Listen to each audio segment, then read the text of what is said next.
Welcome back to Spilling the Tea podcast with Kiki and Haylin. And this is episode 20. 20.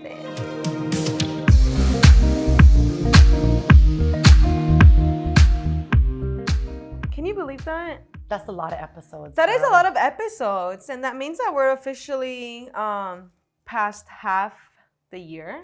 I mean, it's July already. Oh my gosh. So crazy. Yes. But we're very excited to be here and maybe share some things that we wish we knew when we decided to open this nonprofit clinic. It's definitely been a journey, but I think that the last couple of weeks have been really tough, for the both of us. Maybe like a lower low. Yeah. We have highs and lows in any business, but I think what would be very valuable for us as we reflect, because we do retros, Yeah.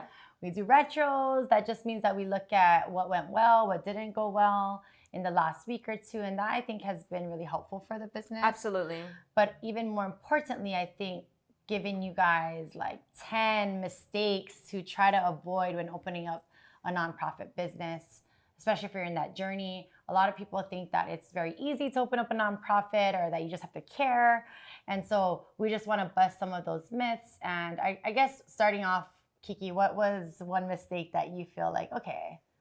Oh my God, not marketing enough. I feel like on the first year, that was definitely a big mistake. And it's that we focused so much on having sparkly clean SOPs or like standard of operations or procedures that we really forgot about the importance of marketing, the importance of like putting ourselves out there and, getting on the camera, talking about our services, reaching out to the local media people, collaborating with other people that have, well-established social media accounts.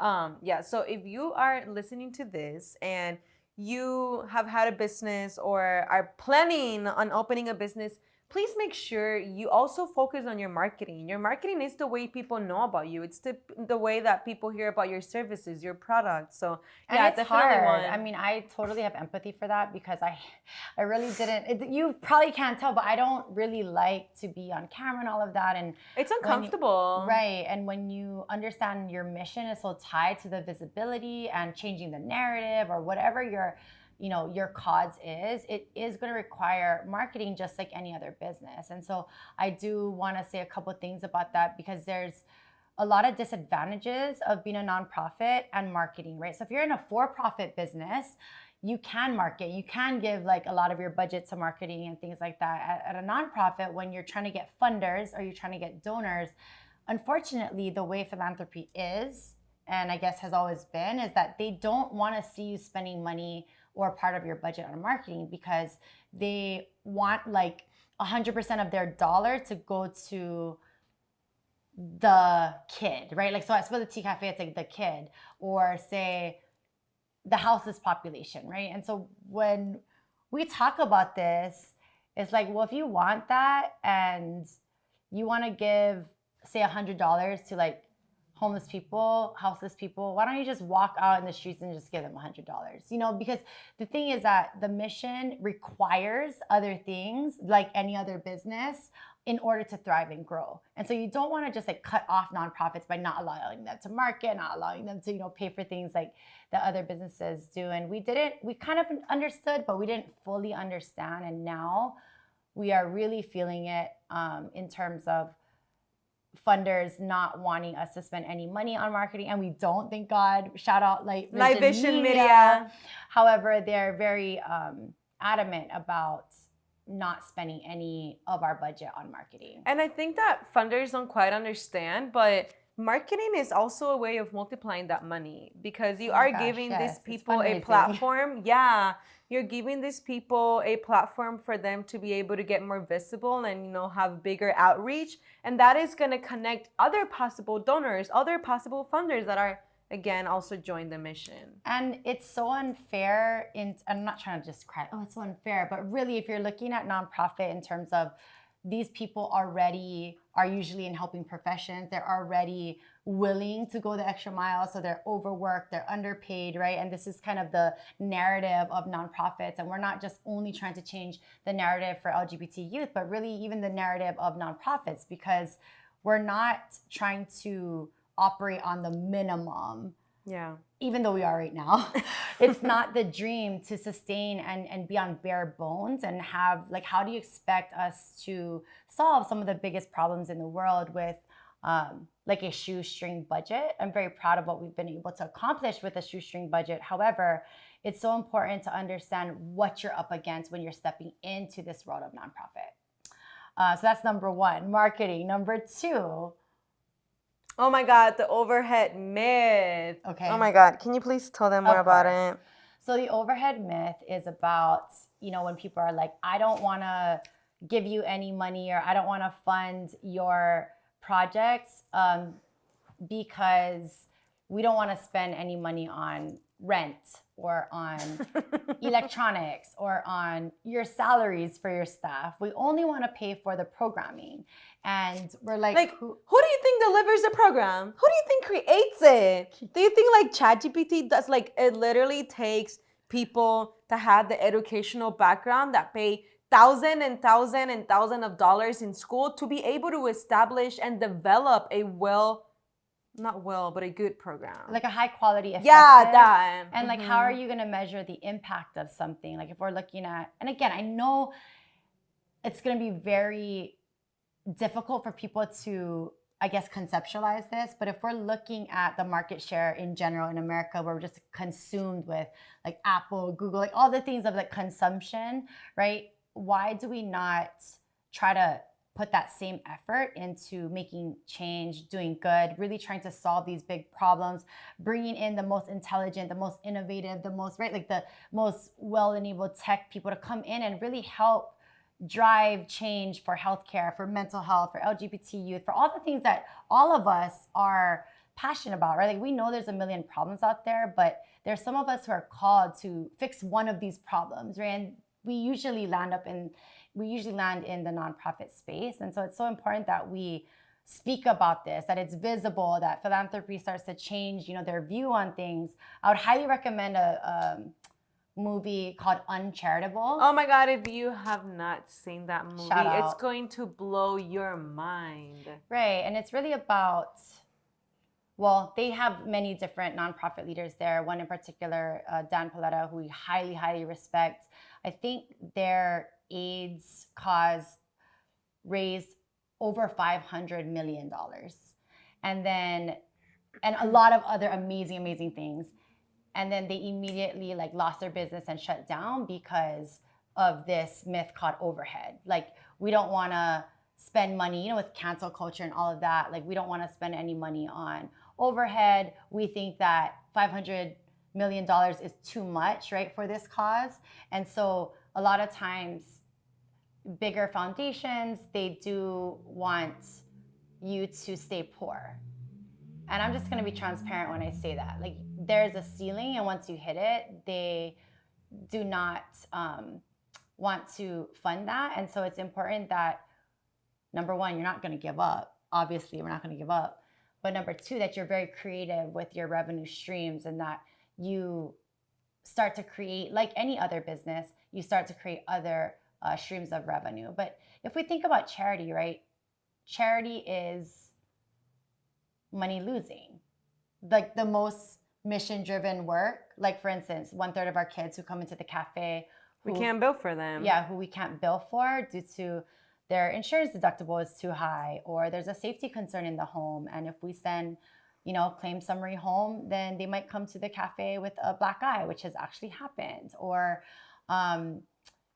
they are really afraid of coming out or letting their parents know about their gender identity or sexual identity. So there's multiple reasons. There's also certain insurance companies in our state where they will not contract with a nonprofit entity, right? So there's just, I won't bore you with it, but my point is that mission-driven work where we are servicing these kiddos with high-quality mental health services and we cannot pay for, that means that we are essentially eating that cost. Where does that money come from? Yeah. Right? And so this is where we are becoming really strategic, and I'm really proud of us, right, for finding other ways to be able to fund this until we can get to year 3 where we can apply And- for grants. And that's going to be number 3. Yes. Yeah. And that brings me to my next mistake, which is don't be scared of taking risks and be innovative. I think that so many times we're scared of doing something differently because, oh, actually, like that funder might not like it, or the state might see it wrong, or there's always a reason why you are scared of taking the risk. But if there's something I can tell you is that go for it. If you're thinking about it, go for it, and don't be scared of being innovative. Right. I know that that is part of business in general. Like, you're always going to take a risk when you open a business. Nonprofits, they sound like this really crazy, small, poor business, but really it's just a tax status, right? And a lot of people are like, oh, open a nonprofit because you don't have to pay taxes. And that's not.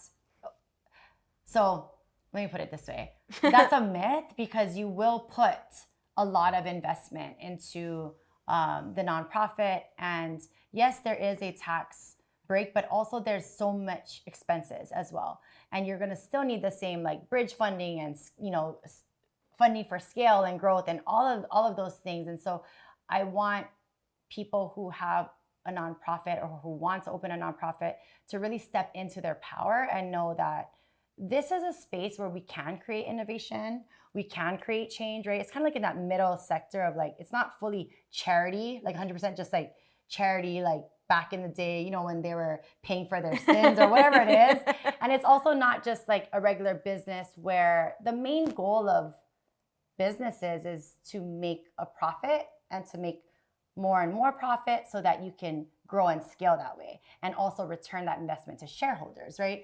But in our nonprofit or in any nonprofit, these shareholders are like the kids that come to the cafe or the cause, right? And so how do you measure financially that impact? Like, can you measure, I don't know, the around 100 kids that we see for free, or maybe we've been able to help them decrease suicidality or depression, right? Like, how do you measure that in finances? We could go into healthcare savings and how much it costs to avoid a ER visit. We can say all those things, but at the end of the day, are we coming together to solve some of the world's biggest problems? Because if we are, do you really think that we can do it the way that nonprofits are set up today? Okay, so number 4. Grants. Number 4. I think so. I wanted to talk about grants because I was very naive and I thought, oh, I'm going to open this nonprofit. You know, I've been a therapist for 20 years. You know, I think that I know how to build a team and things like that. And of course, I'll get grants. Here is our mistake. You're not able to get grants until you're 3. So for those of you who Scary. We had to find out the hard way because nobody gave us a list. How exciting. Not really. But we're so happy we did that because we wouldn't have opened. Yeah. We wouldn't have opened as quickly as we did. And we were in a time where we've never seen that suicide rate so high in 2021 and during the pandemic. And so I think that urgency was necessary.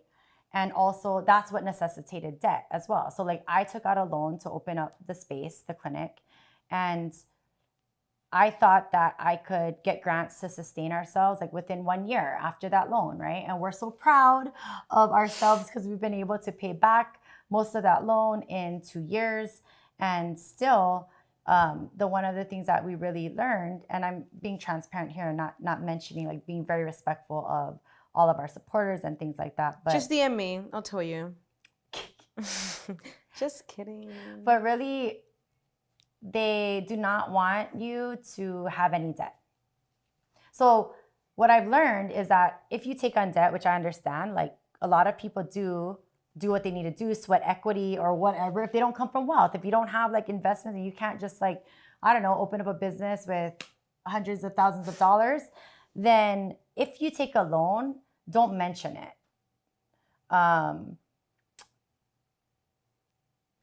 Because it does scare people away. And I think that talking about grants, another thing is like, just don't rely on them. Don't rely on them because you may be, you know, applying for a grant and they might tell you like, oh, you got it. They send you the letter.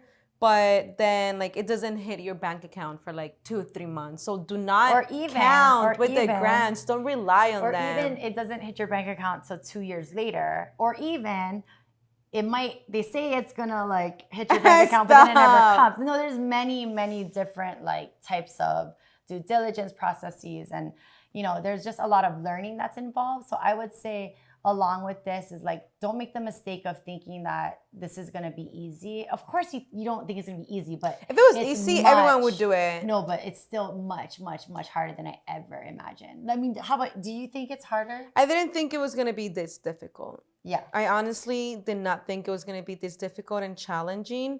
And I don't want to say, I don't think depressive is the word, but I didn't think that we would be so alone in this journey. You know what I mean? So definitely like surround yourself with other people that have been in these shoes before. Like you need to surround yourself with people that are able to guide you. I think that yes, we didn't know SHIT about like what it take to open a business, but also it has been so beautiful to reflect back on how many people like individuals we have connected with that have kind of like guided us, and like taught us like, oh, I did all these 10 things wrong, but I just wish I had that before we opened this place. You know what I mean? That would have been nice. Exactly. And I am so grateful for Keeks because I don't think I could do this people journey. Call me Kicks because of you. Like, you're the only person that calls me Kicks.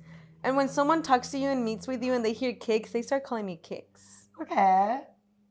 It's only like a Haylin like special thing. Like you guys can't, you don't rate that. I like it, but like not everyone rates it. You know what I mean? But I think if I didn't have you on this journey, I think I would be really depressed. No, I mean, it would be very hard for me if I didn't have you. Well, actually, if I didn't have you, I probably wouldn't even be here. You know what I mean? Like, this wouldn't have been my idea, But now that I'm in, I'm like, actually, I want to do this. Like, how can we make it better? How can we ensure that we make it a year 3? And I mean, we're en route. We're definitely en route. Yes. I think another mistake I would want to highlight is the burnout. Oh my God. Be prepared to be burnout, but not just once, not just twice, like multiple times. Like Haylin said earlier, in this episode. What do you need your phone for? No, I was going to tell the listeners or viewers like what time it is right now. It is 9:45 p.m. And this is, on a regular, like we're not complaining. We want to show the real, right? And we want to show you what it takes. Yeah, we worked all day. Like I didn't get off of my last patient until 6:30 and then came here. And, it's like, we have to make sure though that when Kiki sees me like getting actually burned out, and I don't want to use that term lightly, but that I pick her up when she's burned out and she picks me up when I'm burned out.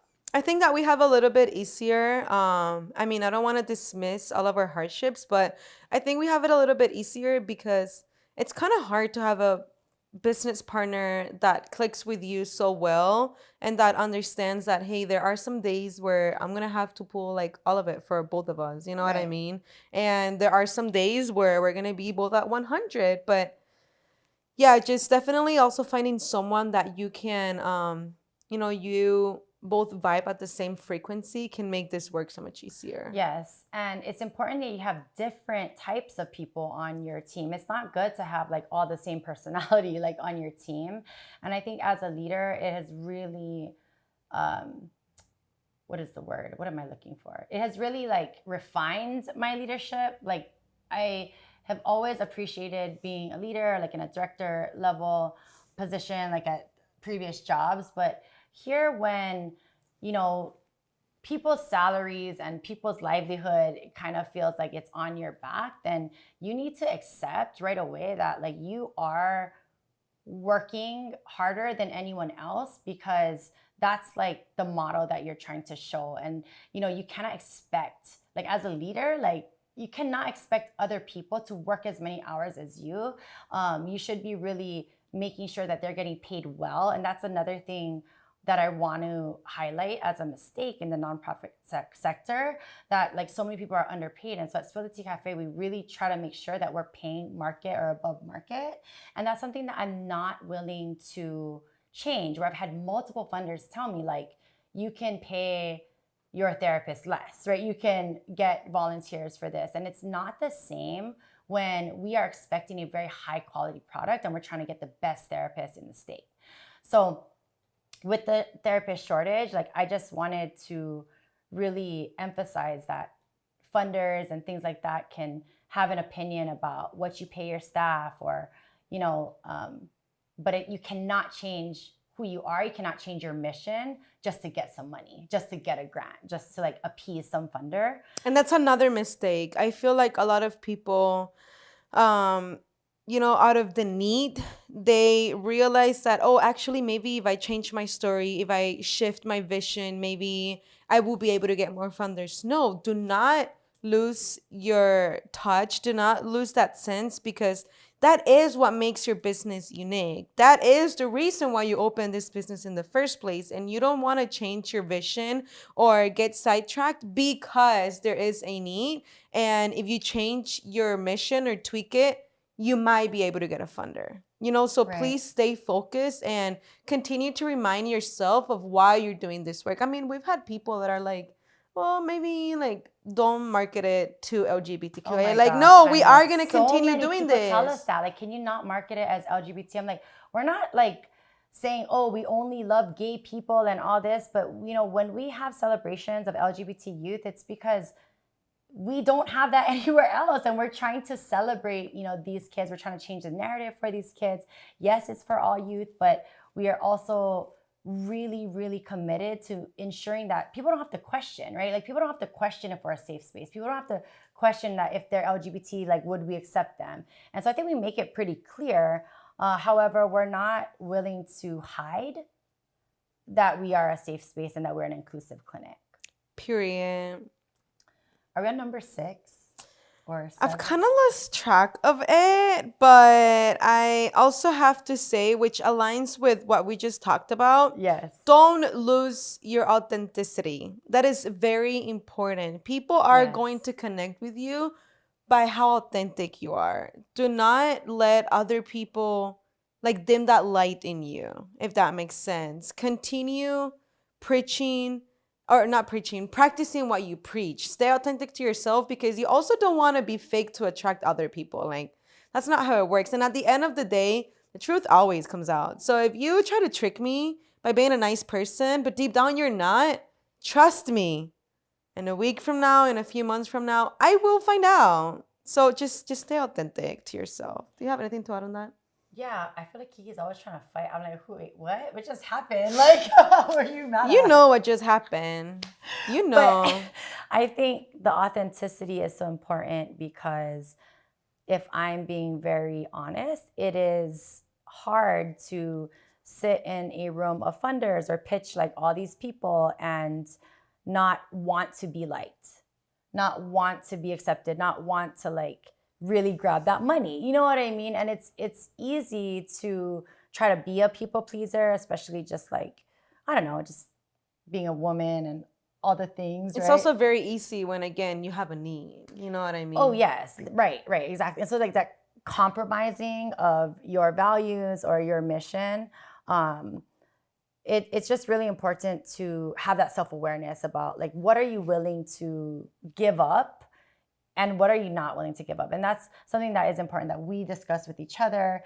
And, we always make decisions with our teen advisory council, but how are those decisions that I'm going to make impact Kiki and then the rest of the team? How are the decisions that Kiki makes, how is that going to impact the kids that we serve? And how is it going to impact the rest of our team? But yeah, just growing as a leader and understanding that you cannot expect, like anyone to work as hard as you, like I was saying earlier, and that you're trying to develop your team and develop like the leadership within your team. That's the only way. Like, you cannot do it alone. So being authentic, being an authentic leader, and then accepting that, these people are not just like you're so lucky, to work for me. Like, that's just the wrong attitude. And I think too many bosses have that attitude. Yeah. And like, oh, well, if you don't like it here, then like find somewhere else. No, like if you're committed to this mission, right, then you want to make sure that this is a really good work environment for the people who have committed their time and their livelihood, right, to Pretty this, much.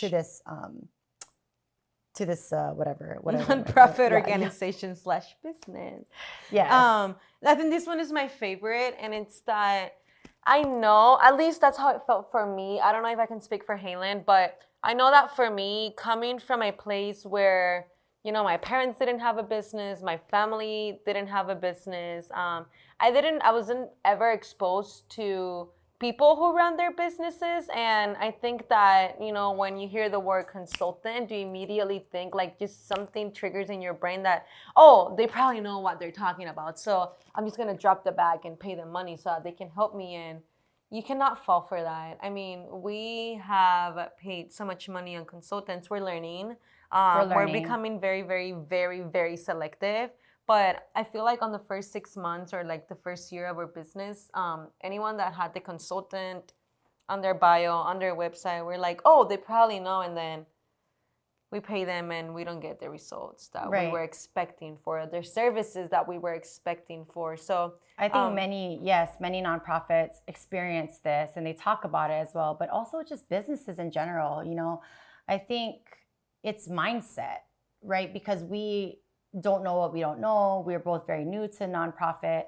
And so that lack of confidence just drives you sometimes to, and I also think it's a trial and error. So I think when I talk to other business owners, they say, oh, of course, like that has happened as well. Like we've made a bad investment here. We thought this consultant, but as I'm looking through the business coaches and other types of consultants and other types of experts who have helped build a tea cafe, we've had many, many good ones, and we've had more not so good ones. Yeah. Right. And so I'm not saying like we still want to be very balanced, but it's more about like you doing your research. Like for me, I wish that there were consultants that could have told me, you know what, Haylin, like you guys are not at the stage yet that my services would benefit you. You really need like X, Y, and Z. Like you really need to find someone who may have done this before, maybe like reverse engineer, and then, instead of just taking our money, I remember one time there was this consultant that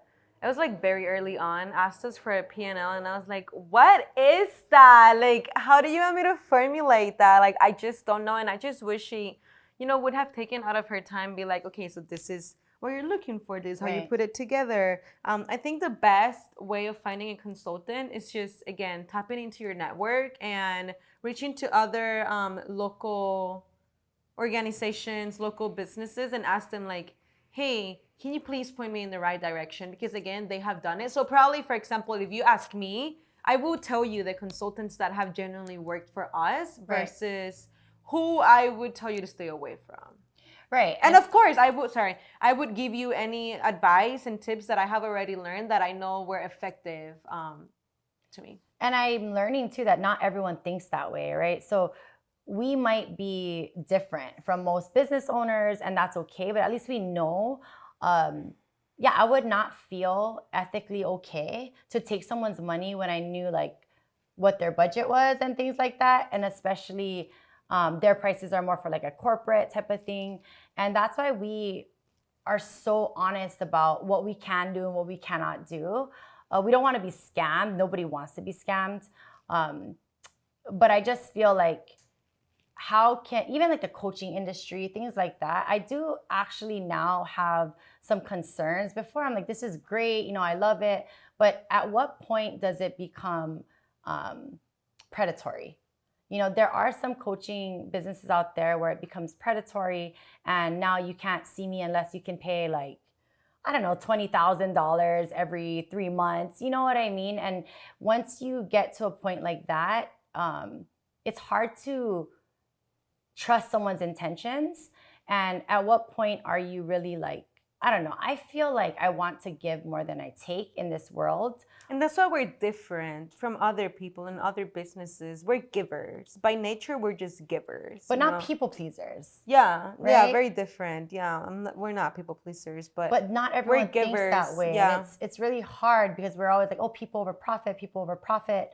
But most of the people that we've talked to is like, no, it's profit over people or else you don't have a business. And so I'm trying to be more balanced, more neutral about that. And I think right now, I'm very proud of us on a shoestring budget with literally like no major funders, no state or federal funding. Yes, it's a struggle right now. Like, let's be real. But I'm so proud of what we've accomplished, you know, servicing more than 400 kids. And you can talk about the highlights, you know, with a shoestring budget, like the things that we've accomplished. No, we've done a lot. I mean, you guys saw it just a few weeks ago. We threw our biggest like Pride Fest fundraiser, 100% sponsored. So thank you so much to all of our donors. But that's to show that it takes time. I mean, this is our third annual fundraiser and it's our first 100% sponsored event. So it took us 3 events, like 3 consecutive years, to be able to, you know, have something like that. And then I would say last but not least mistake, I would say the most important mistake that I don't want anyone to do is to sacrifice their mental health. Absolutely. Yes. Oh my gosh. That could be a whole nother episode.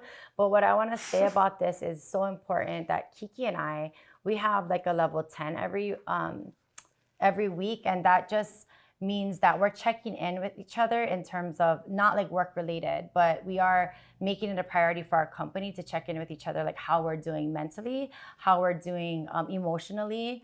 If there's any issues like between us that we can like talk it out, not like, you know, crazy therapy or anything, but I'm proud of us, how much we've grown because we can be more honest with each other.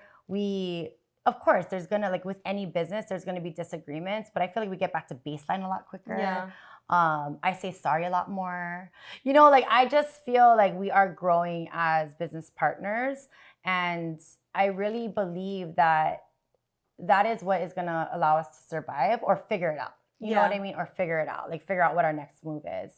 And it has gotten better. I mean, it's a lot, again, of trial and error, figuring out what works, what doesn't work. But I do hope that... what about the not knowing what you don't know? Like, can you give them advice that on can that? That can be a bonus. Number 11 is... What was it? No, just like how you've learned so much about... Like, oh, I thought we knew everything that we needed, but now we're like, oh, we learned we need something else. We've been kind of forced. It's like, you know how I say like, oh, don't put yourself into a box that you don't fit. That's how it feels when it comes to like learning. It feels like I am being put into a box that I don't fit because it feels like so uncomfortable. And it's sometimes for me specifically, it's hard to admit that I don't know something. Like, oh, for example, what's a good example that we recently learned about? Just like, oh, like how we communicate, or what do you mean? Like, no, like for example, we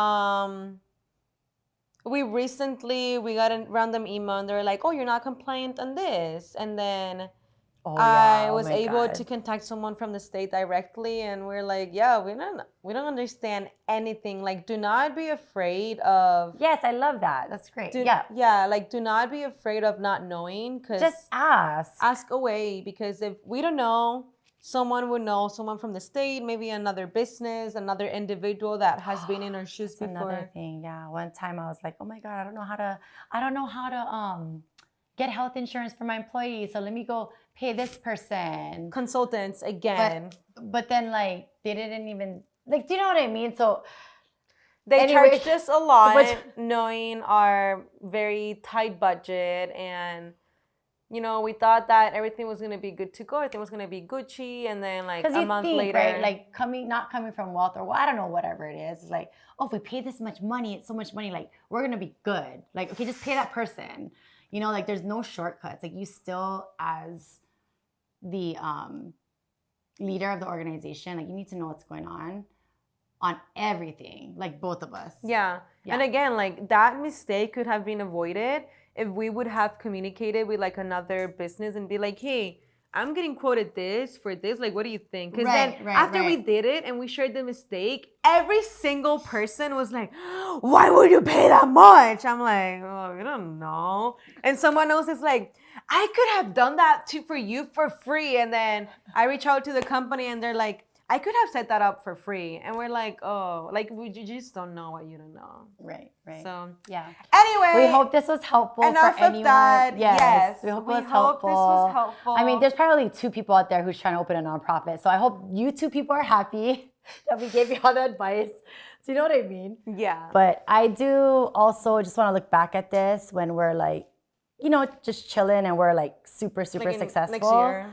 And we can look back at it and be like, oh, damn, we really came a long way. Yeah. I mean, even when I look back at our first episode, I feel like we've grown so much along the way in the last 20 weeks. So yeah, if you guys proud of notice us. that we're like a little like lower energy today, it's like we did lose a lot of funding that we thought we were gonna get. And like we're just being honest, like it's kind of a bummer, you know, but we're gonna keep going. We have like a lot of other leads too. Yeah. So if you guys want to know more about us, just go to our website, spilltheteacafe.org. Go to our Instagram, spill_the_tea_cafe. And if you haven't seen our latest episode with State Representative Adrian Tam, please go check it out. Shout out Adrian Tam. And I know we're still pretty far away, but please, kiddos, mark your calendars. October 19 is our rainbow prom. So please put it in your calendars. More details to come. Ciao!